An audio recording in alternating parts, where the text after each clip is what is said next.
You are listening to the Life Coach School podcast with Brooke Castillo, episode number 335.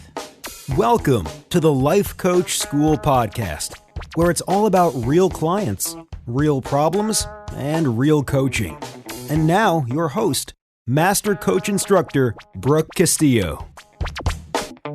Well, hello, my friends. Today, we have a very special guest and a very awesome topic.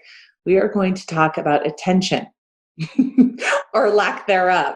I'm really excited to have one of my coaches, an amazing coach who does coaching on attention with me today to have this conversation. Welcome to the podcast, Shaun Roney.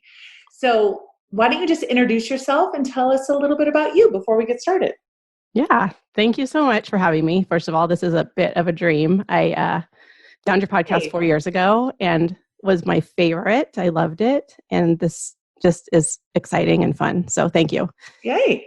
I coach women who have ADHD tendencies. And a lot of your teachings resonated with me. And my brain was always thinking like, oh, this applies. And like, there's a little subtle thing that feels a teeny bit different. And it was all so helpful. And so I think the way I would put it is you talk about over drinking and the sliding scale of functioning versus non-functioning. Yeah. And so I tend to work with people who see themselves on that higher end of the scale, high functioning. Okay. But before we talk about that, because I love all of that and all your work, I just want to know a little bit about like your history. Like, how did you come to being a life coach? How did you come to this journey? Like, take us back a little bit. Yeah. So I actually wanted to be a child psychologist when I was in college. I got my degree in child development. That takes it way back. And then I did all of the things. I've had like 9 careers between then and now. Okay. A little bit like a cat with 9 lives. Okay. Tell us a few of them. Yeah. So my very first job, I wore a squirrel costume for a picnic ranch in San Ramon. Stop it. I did. Oh, you did it. I've always wondered what it's like inside there. It was super hot. We had to go stand in like the full-size freezer to cool off. Oh my gosh. Yeah. Okay. So was it awful? Was it terrible? It was, it was not so awesome. Yeah. Okay. I got pulled down one time by a tail. We won't go into that, but so I'd say everything from that to I was a director at a preschool for a number of years. For like 15 years, my career was preschool and early childhood development. And then I moved into I worked for a payroll company. So just totally random. Okay. And then I owned a dance studio for 7 years. And I had a bunch of teachers. I danced throughout the whole thing. It was my hobby that became my jobby. Okay. What kind of dancing? Tap, jazz, ballet, hip hop. What? Yeah. Oh my gosh. Can we, do you have a video of you hip hop dancing? Oh my goodness. I don't even know. Add it. I will have to dig into the trenches and see. All right. Check the website, y'all. If she finds one, I will, and she's willing for us to post it. You'll see Shaun hip hop dancing. God, oh my gosh. Probably amazing. Awesome. Yeah. Any kind of dancing would work. Okay. I'll see what I can find. Okay, awesome. And then, life coaching. I hired my first coach when I was about 40 because actually I also worked for an international hair product company for 7 years. Okay. And that really stretched me. So there was it felt like a lot of randomness in there, but through it all, I loved helping people. So what did you do with the international hair product company? What was your job there? Everything. Okay. I literally started as an assistant, and when I ended, I had 3 job titles, and it's like the marketing director and the trade show coordinator and the product development person. It was an experience that really grew me. Yeah. Very cool. Okay. And then I hired a coach. My son had some struggles. I was taking him to appointments. It sounded like ADHD maybe. And I was like, oh, that kind of sounds familiar, some of what they're talking about. And so I hired a coach. I hit this tipping point at about age 40 where the plates that I had been able to keep in the air started kind of crashing and I couldn't figure out why. Okay. And so were you diagnosed with ADHD? I was. You were. Okay. Tell me a little bit about what that was like. First of all, can you tell me what the symptoms were that you were experiencing before you were diagnosed? Yeah, I would just say I didn't actually realize I had symptoms before I was diagnosed. What I noticed was that things felt challenging, just kind of comparing myself to my peers or my sister. I would think to myself, it seems like I'm working like super hard, running on the treadmill faster and kind of not getting to the same place. Oh, okay. So I think that was a subtle thing. And I managed to figure out a lot of workarounds and strategies. Okay, so like just tasks and projects and stuff at work would just take you a lot more effort and time than other people? That, and I could see my strengths for sure. I was like, oh, I have this amazing ability to creatively solve problems and think on my feet and relate with people in a way that some of my coworkers weren't. So I definitely saw that. But then I was also like, and it's really hard for me to complete something on time, right? Unless I have that hard deadline or like the fear of God, like something horrible is going to happen or there's an absolute deadline. Okay, interesting. So, and you noticed some of these symptoms, you had heard them, you took your son in, it sounded familiar. Did your son have it as well? He did. Yep. He did. Okay, interesting. So when you go in and get diagnosed, I'm just curious, how do they diagnose you? Did they have you take a test or? They ask you a lot of questions. It's a self-assessment, and then you'll get an assessment done through people that have known you like an extended period of time in your life. Oh, interesting. Okay. Yeah. And so what was that like to get that diagnosis? I mean, it was interesting. On the one hand, it felt like a relief because some things made sense. I was like, oh, there's a reason some of this has felt more challenging. Mm-hmm. And then I kind of flipped very quickly to the other side. And so like, now what do I want to do about it? Because I don't want it to be an excuse. Like it's not a reason, meaning, okay, let's just accept that. And that's what I'm going to wave in front of me. It was more just like, okay, I have more information. Now where do I want to go? Interesting. Okay. So do many women have ADHD or even some tendency towards it that interferes with them being able to get their work done? Yeah, it's interesting. I don't know the percentage like of women in the general population, but what I do know is it's very common for women to be diagnosed much later in life. Oh, interesting. Okay. Why do you think that is? Well, a lot of it has to do with there's 3 different types now according to the DSM, and I'm not a doctor, but I'm just going to share like what I know of this. Yeah. There's hyperactive, impulsive type, and then there's what's called inattentive type, and then there's what's called combined type. Okay. And so all the research and studies, a lot of it has been done on that first type, the hyperactive, impulsive, and done on boys in school. Oh, right, because they can't sit still and they can't get their work done. Interesting. Okay. It's very visual and easy to notice versus for women, for girls, it's more of like the daydreamy, creative types. Like maybe in class, they're looking out the window because the teacher's kind of boring. Yes. So they're less noticed until they hit this tipping point later in life where it's like, oh, wait, something's going on here. And the symptoms, the things that sounded familiar was like what you had said was like, you can't keep focused, you can't get things done, you can't keep all the plates spinning all of a sudden. And so you go in and find out that you have, and maybe someone doesn't even need to go in and get diagnosed. Maybe they just recognize this tendency in themselves. So when we do acknowledge that, or maybe we do get a medical diagnosis with that, what do we do after that?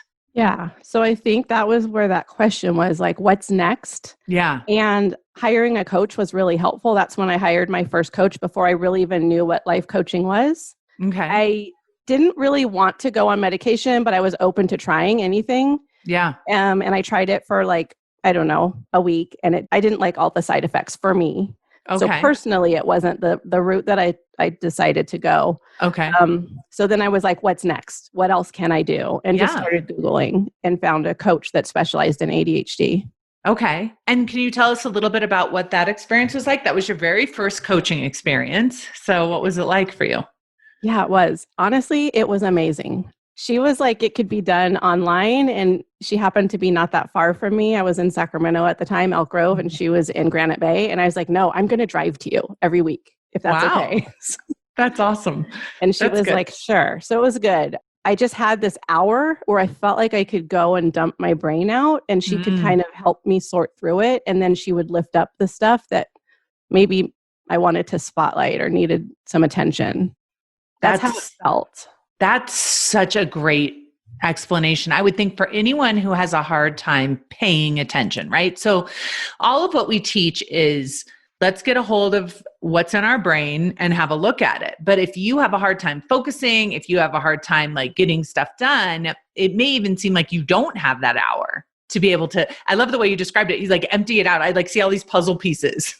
Yes, that's what you're like emptying out, and then having someone help you like sort through it and look at it. And for me, when I do it, it's really about clarifying what is worthy of my attention. What should, if I have a limited amount of attention, right? If I have a deficit of attention, then it's even more important for me to understand where should I constrain my attention to.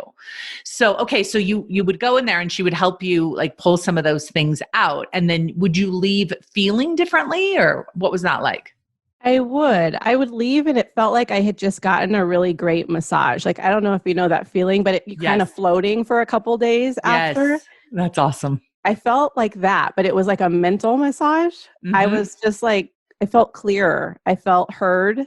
And it was mixed with a little bit of, I will say in the beginning, trepidation. I remember actually having the thought like, I don't really know that she's good. And I love the way this feels, but I'm expecting her to like be doing more. Like I expected her to be doing some of the heavy lifting. That's good. That's good. And, you know, sometimes as coaches, because now you're a coach, you probably understand that. It's like, I remember when I went to my first therapist and I was like, so can you fix me?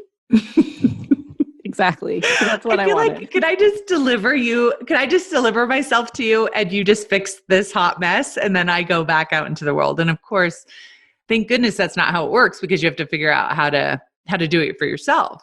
Okay. So you were sold on coaching. You thought this is great. And then at some point you decided you wanted to become a coach. Yeah. I did. Yes. So I was in the hair job, like the international hair job at that time. And I just started to think like, what's next for me? I started that on a whim almost, and it has been great. And I felt like there was something more. I had kind of figured out a lot of the challenges, right? And that was attractive to me. And once the challenges started to calm down, which I think is another quality of having a neurodivergent or ADHD brain, when the challenges died down, I was like, okay, now what? I don't know. Oh, interesting. Okay. So not good at staying focused and keeping going when there's not a lot of stuff that requires you to focus on it, right?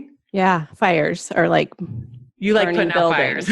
Yes. And I think literally that is common also. Like you will find a lot of neurodivergent brains, ADHD brains in those jobs, firefighters, Navy SEALs. Like literal firefighters. Literal, because of the dopamine involved. Yeah. So yeah. That's so interesting, because it's funny, when I first started my company, we talked a lot about how we don't need people that are good at putting out fires, right? Because we don't want there to be any fires. And sometimes, you know, when we get bored and our brains want a little bit of excitement, it's almost like we inadvertently create those fires and create the drama to keep our brain focused and stimulated. So that's kind of fascinating. So your job became easier and then you got bored. Yes. And then I kind of went back to like, how do I want to help people? Like I started with this child psychologist thing that I wanted to do. And then life got busy and I had kids. And now here I was, they were getting older and I had options. Yeah. And so that coach offered a certification program specifically to be an ADHD coach. And I went through that, her pilot. Oh, okay. Interesting. Okay, cool. And so they basically teach you how to work with people who, now the people that you work with don't necessarily have to be diagnosed. They don't. About 50-50, I'd say, for people I work with. Okay. So how would you describe a client that would benefit from working with you? So feeling overwhelmed, scattered, they think they're not quite living up to their potential. IQ has like nothing to do with it. So super smart, really like brilliant minds. And yet they feel like there's this hurdle that they can't even see, let alone get over. They're not sure what the hurdle is, how high it is. They just think it's their brain, honestly. Like something's not quite working with their brain. So there's some brain blame and a lot of shame. I do a lot of that, Shaun. Yeah, it's a lot of brain. I think that's why I loved your podcast also. Yeah. There's a lot of brain blame. But I mean, in this case, it really is their brain, right? It's something that's going on in there. Which is awesome because I feel like that's where I meet them when we first get connected. They don't realize that often, right? Okay. They think it's them. There's just something wrong with them and they can't figure out. They know what they should be doing and yet they can't get themselves to do it. Yeah. There's a lot of shame. I think executive function challenges, which is what the ADHD is, affects things like time awareness and the passing of time and productivity and planning, prioritizing.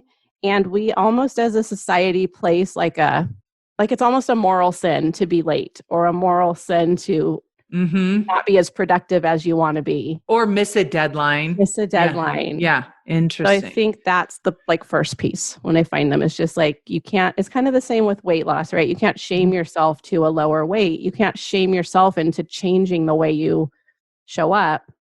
So let's look at why it's happening. Well, that's interesting, right? Because if you have something going wrong or something ineffective with your brain and feeling like there's something wrong with you literally because you can't get stuff done on time or you can't complete projects or you're not showing up on time, I think that could give the impression to someone that you just don't care, right? That the work doesn't matter. And then all of a sudden you're heaping that on top of this challenge that you already have, which will probably affect your self-esteem and your ability to then have the energy to even overcome the issues that you're dealing with in your brain. That is really interesting. Yeah. And I love that you said that it has nothing to do with your intelligence, because I do think that you could start making that about like, I'm just not smart enough or I'm just not capable enough of getting this work done. That is the main thought that comes up is like belief in their capability is just not there. This sounds great. I think it's the biggest challenge when I'm talking to someone who's thinking about coaching is sounds great. And I see what you're saying and how it's helping you, but I don't know that I'm capable of that. You just don't get my brain's different. Yeah. And in many ways you're right, but that doesn't mean that you can't accomplish what you want to accomplish. So I think that's pretty extraordinary. The way that you saw that was, okay, I have this diagnosis, I have this challenge, I have this obstacle, and now what will I do, not just to overcome the obstacle or to, utilize tools to make it so it doesn't affect me negatively, but how can I also use it to make me stronger? Because like you said, you have all these strengths that you had acknowledged in yourself, and you're able to get so much done now and be so organized and have your own business. So how did coaching help you get there? It, I think, just really helped me take a look at my thoughts, first of all. So awareness around what I'm thinking. I think a big thing is you talk about thoughts running in the background, just on beliefs we've had. And yes, that's happening all the time for all of us. And the percentage of them that are negative and the percentage of them that are on repeat from day to day. And then in addition to that, I feel like what I noticed for myself was when you have this type of ADHD brain, you also have a big, bold thought that will pop to the forefront of your mind, let's say every 10 seconds. Oh, what? So if you think of it as a computer operating system and there's those silent thoughts that are just kind of running in the background. Yeah. And then you picture every 10 seconds a big, bold, bright, different colored, sometimes sparkly thought that pushes through to the forefront. That is kind of what it can feel like. And I think coaching helped me realize I don't have to give attention to those thoughts that are pushing through. Nothing awful is going to happen if I just kind of let it recede back into the background. Because otherwise it would come and distract you. Yeah. You're like, oh my gosh, that's a great idea. And then there's 5 more ideas that spiral off of it. Okay. It's you should go do this. And did you forget about doing this thing? And maybe this is a good idea. Interesting. You could just be you're noted, go back. Yeah. Interesting. Yeah. Okay. Yeah. That's cool. So what do you think about this idea? When I was thinking and preparing for this podcast, I was thinking about how attention is so rare now. Even just getting someone's attention, in a conversation, is so rare because of all of our technology and all of the devices that we all have that seem very important. Those little dings and those little notifications and all of that. So if you already are struggling to focus And then you have a phone that's constant. You have these sparkly thoughts that are coming in your mind. And then you have this phone that's like, don't forget about me. Something probably happened in the last 6 seconds online. What are your thoughts on that? And how do you talk to your clients about that? Yeah, it's funny. It's not helpful. It's right. The sparkly things are everywhere. I also think what it's done though is those people that are like at the 10 end of the scale, so very high functioning, or not even consider themselves on the scale yet, maybe. Yeah. So just typical society is experiencing some of the challenges that someone with ADHD tendency have, right? Interesting. It's kind of being recreated in this way where people are now like, doesn't everybody have ADHD? Well, not really, but you probably know what it feels like because what you're just described is like what's happening, right? All the distractions and having to pull yourself back and refocus. Interesting. So if you have both, it's kind of like, I would think if you have ADHD tendencies, you would want to be super careful about phone usage, or at least having your phone on or dinging or whatever, because you're already dealing with a layer of that. Is that true? Or what are your thoughts on that? Yes, I think yes and no. I think it's really individual. So I think there's as many, like ADHD looks as different as there are people that have it. Okay. And so it doesn't show up the same for everybody. So for people that are really visual, they may be tied to their calendar and like keeping it on their phone and nearby is handy, but then turning off the sound may be really helpful, right? Yeah. Or setting notifications to visual only. And I think that piece of it is different for everybody. Yeah. Yeah, I think that for me, when I was thinking about, because I am able more than most, I think, to stay really focused on something for a long period of time and to be uncomfortable and to be tempted and to have lots of like distractions and still not give in to any of them and stay disciplined enough to get it done. And I was trying to figure out, because I don't think I was always like that. Like when I was in school, it was always like last minute procrastination.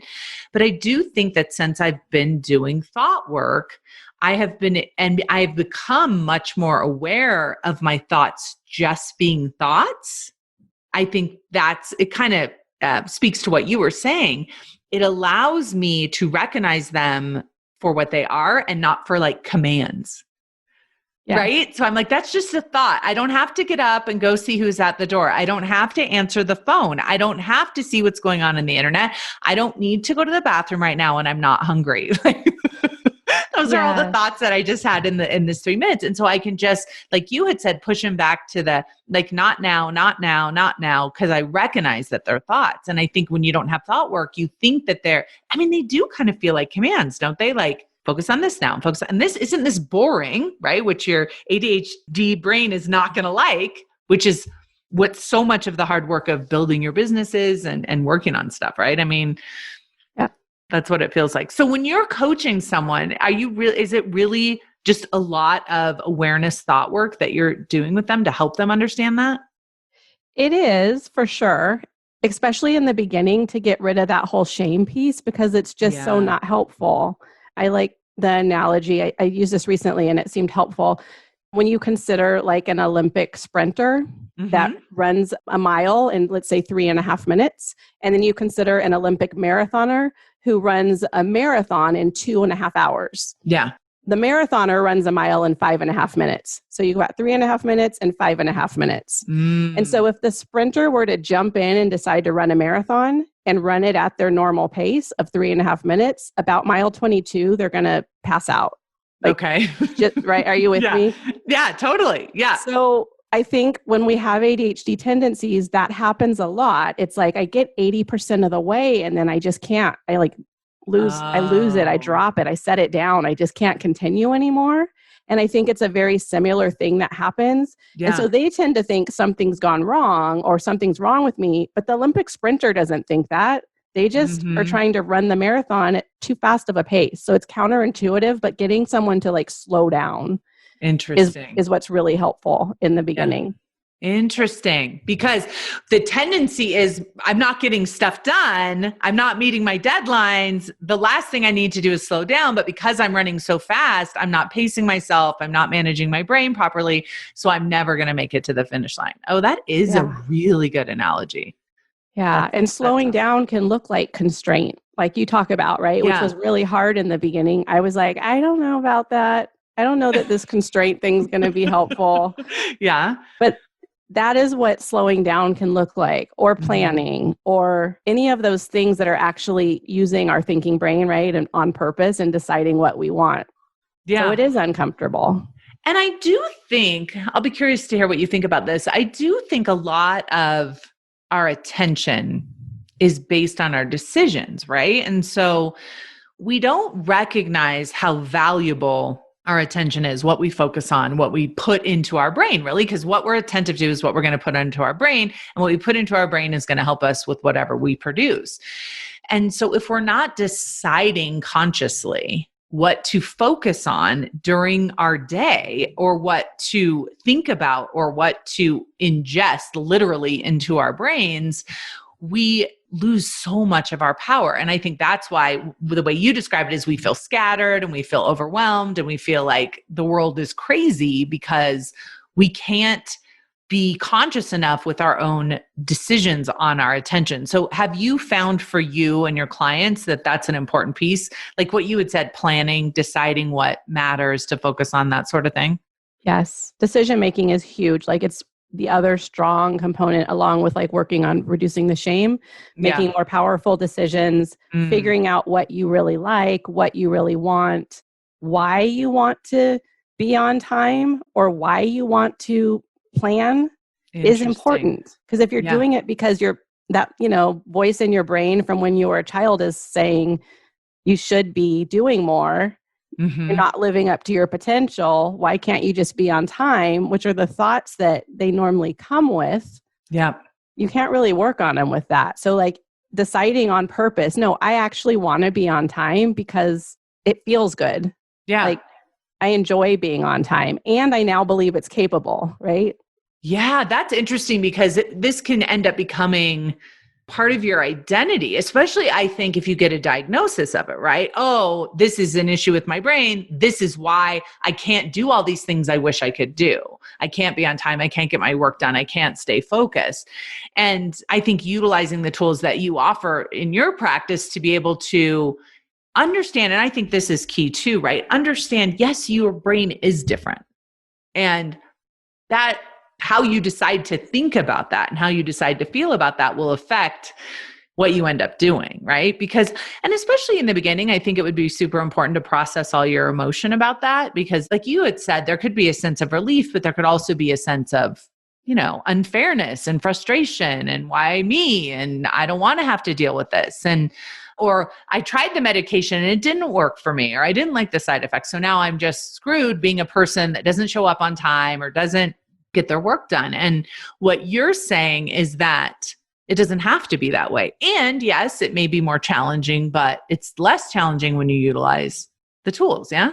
Yeah. And then once you strengthen those muscles, you start to change your beliefs about yourself. So then you start to have evidence that you can be on time or that you can finish things. I literally broke it down for myself when it came to finishing things. I remember the belief was I'm not a finisher. Like I'm a great starter and I just don't finish things well. And then I inched my way up the scale. I asked myself for evidence. And this was when I was listening to your podcast way back when. Where is evidence that I do finish things? What have I finished? And then I found that. And that got me up the scale, right? To like a 10 maybe from 0. Yeah. And I kind of inched my way up until I found myself at 51%. Like half of the time I finish things, half of the time I don't. And then I tipped to 51% and I was like, I'm a finisher. That's awesome. And then Which is true, right? Yep. That's so good. Well, then once I believed it, I just finished much more often. And now if I don't, it's because I chose not to. It's not because I had no control over it.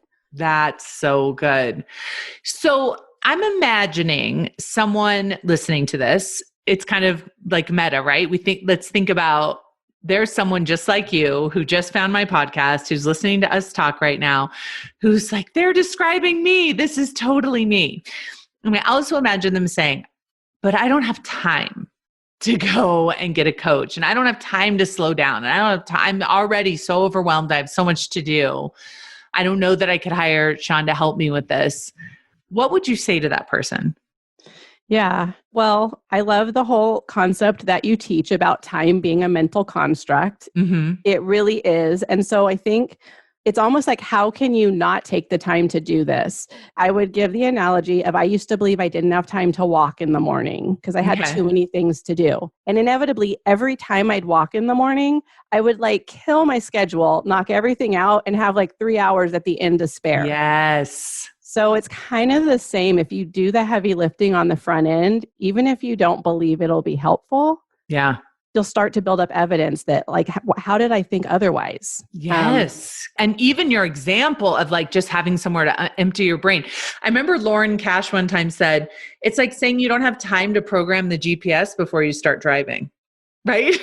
Yeah. It's like it's going to take you so much longer to get there if you don't know where you're going and if you don't have a plan. And especially if you have a tendency to be distracted and have, a hard time focusing on what you're doing and to stay committed to it. I think that taking the time to just talk about your brain, to talk about the thoughts that are going on in there, and then to make a conscious decision about how you want to spend your time and attention. I think that one of the most important things, I see this a lot with my friend, Chris Plackey, who I talk to all the time on the phone. I can always tell what she's been paying attention to by her voice. I can always tell if she's been watching the news. I can tell if she's been on Twitter. I can tell like whether she's getting her work done by like her affect, like how she's showing up. And she'll go, oh, I just decided to like take a break is what people say, right? I decided to take a break from coaching and take a break from managing my mind and just kind of let myself be free. And I think what people think is like, oh, because I get a relief in that moment, I let myself off the hook in the moment. This is a healthy, good thing for me to do. And I think it's the opposite. What do you think? I think it's the opposite. I mean, I would call it an indulgent emotion, and I teach a lot about them from what you've taught, right? Yeah. So I'm like, yeah, if you get relief in the moment, this has come up in the last week quite a bit. Mm-hmm. If you get a little bit of relief in the moment, but it's keeping you from what you really want to do, what you've decided ahead of time to do, like it's an indulgent emotion. Let's just call it what it is. And then I think the other piece of that came up recently was, yes, there can be this tendency. I loved your All or Nothing podcast because that is another tendency that shows up. Yeah. So to swing from the highest of highs down to the lowest of lows. And are you willing to like look at that a little bit? Like, let's just do the math. If productivity, you're going to have so many hours where you're highly productive and so many hours where you're low productivity or less productive. How do you want to allocate those hours instead of like knocking it out during the week and then crashing on the weekend? How does that feel? Yes. And I think it's important to normalize thoughts like, I really just need to take the rest of the day off. I must have that thought like 7 times a day. I just really should cancel the rest of my day and take the day off. And I never do it. But the thought always comes. And I'm like, I'm sure there's something on Netflix. It would be so fun to just put my curtains down and just climb in bed, right? And it just sounds like a legitimate idea. And it is. I mean, you can do that. And sometimes I do. I mean, usually on the weekend, I'll do something crazy like that. For myself, I'll just be like, okay, let's do this. And then of course I get in bed in the middle of the day and I'm like, okay, this is not what I want. But it's just the brain like, this is uncomfortable. I want to get away from this. So I think it's important to just normalize that a lot of us have those thoughts and you're going to have them, like you said, a lot more often. If you have ADHD or any kind of attention deficit at all, you're going to have those more often, but you can recognize them for what they are. You don't have to let them completely run your life. Coaching can help you with that. So what would it be like if I wanted to work with you? If I'm like intrigued, I'm like, okay, maybe I do need some coaching around this. What would that process look like? Yeah. So we would jump on a consultation. You would tell me all the things like why you were even curious or interested, what's been going on. Basically, we cover the life wheel. So some major areas in life so I can see if there are any patterns.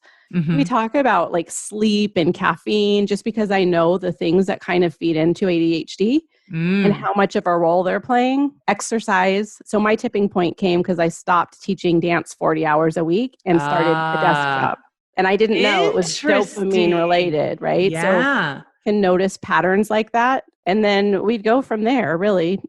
If if it seemed like a good fit and they were experiencing enough discomfort, I think that's another thing, like you alluded to a little bit, like what if the person thinks they don't have time and I'm like, then they're not quite at the place where it's interrupting their day enough and they've gotten really uncomfortable and they're just over it. I sometimes think it's the last frontier because when you are really smart, you're able to figure things out and troubleshoot and problem solve. And you can get a lot done. It's kind of like the way you talk about willpower. Yes. And so I think they don't look at it till they're like, okay, I've pushed it and now I just can't get any further unless something else changes. Yeah. It's interesting. I have a friend who I think has a hard time focusing her attention. And what happens with her is she tries to use willpower to break through it. And then she gets exhausted and then she gets brain fog. So then she gets to the point where she can't even think at all. Like she can't access any kind of high functioning brain, strategy. And I think that's another time where it's like, when she told me that, I'm like, you need to get help. You need to get a coach, even if it's just someone that you can talk to about it. Just like, even you just telling me that like on a consultation call, someone just is able to tell you what's going on with them.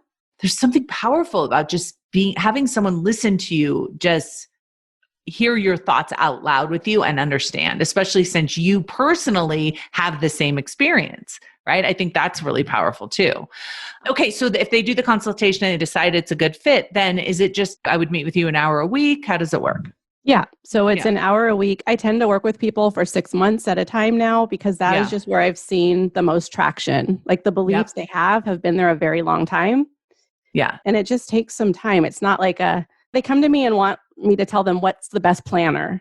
Like what's the best planner and is there a vitamin I should take? Like I haven't found the right planner, or we'll get off and they're like, yeah, you're hired, but can you just tell me like, what's the best planner in your opinion? And I'm like, there's no planner. The people that make planners are not the ADHD brains. They make them for ADHD brains, right? And none of them. Right. That's so funny. That's what people ask me all the time. They're like, oh, you're so successful. Which calendar do you use? I'm like, listen, my calendar does not make me successful. It's my coaching on my brain and being able to focus and understanding without judgment. I love what you said. You just work through the shame first. Like however your brain is functioning is exactly how it needs to function. And a lot of people that have ADHD are also like my favorite people, right? Because they're so into it and creative and resilient and able to overcome obstacles too. So I think that there are a lot of benefits that you can see within any diagnosis that you get. You can use it to make you stronger or weaker, right? Isn't that for sure? Absolutely the case. So, okay. So tell us, if we want to work with you, how can we get a hold of you? How can we get this free consultation with you? Yeah. So you can go to my website, revealedpath.com, and book a consult is right there. And we jump on Zoom or phone. I do either because of attention. Some people prefer phone, and we'd go from there. Yeah. Okay. So let me just play devil's advocate here a little bit. Like if I am a little freaked out about doing that, like, I don't know what I'm going to say to you. You seem like an amazing professional coach. I don't know how to describe, or maybe I'm embarrassed to tell you everything that's going on. What are your thoughts? Yeah. Like just take the chance for yourself. Honestly, my goal on a consult is to just offer as much help as possible. I remember where I was when I found my first coach, and it took some work to actually find someone. And I don't think like nothing will surprise me, honestly. I think that's a non-issue. And I just love people and having the conversations, right? It is my favorite subject. And I think awareness is key. And so the only way people are going to get more awareness is to take a chance. So true. Awesome. Thank you so much for coming on the podcast and talking about this. I know that so many of my listeners struggle with this. And I think probably many of you haven't known what to call it or haven't understood that, oh, maybe that could be me. I think based on what you said, Shaun, I think when people think about ADHD, they think about the young kid in the school classroom that can't sit still. And many of us can sit still. We just can't stay focused long enough, right? And so if that feels like you, or if you're unsure, you're not sure, I'm sure that talking to Shaun will be very beneficial, and she'll be able to kind of lead you in the right direction of anything that you want to be doing that you're not able to currently be doing. So thank you so much for coming on the podcast. That's revealedpath.com. Yep. Revealedpath.com. Go check her out, my friends. All right. Talk to you all next week. Take care. Bye. Hey, if you enjoy listening to this podcast, you have to come check out Self-Coaching Scholars. It's my monthly coaching program where we take all this material and we apply it. We take it to the next level and we study it. Join me over at thelifecoachschool.com/join. Make sure you type in the lifecoachschool.com/join. I'd love to have you join me in Self-Coaching Scholars. See you there.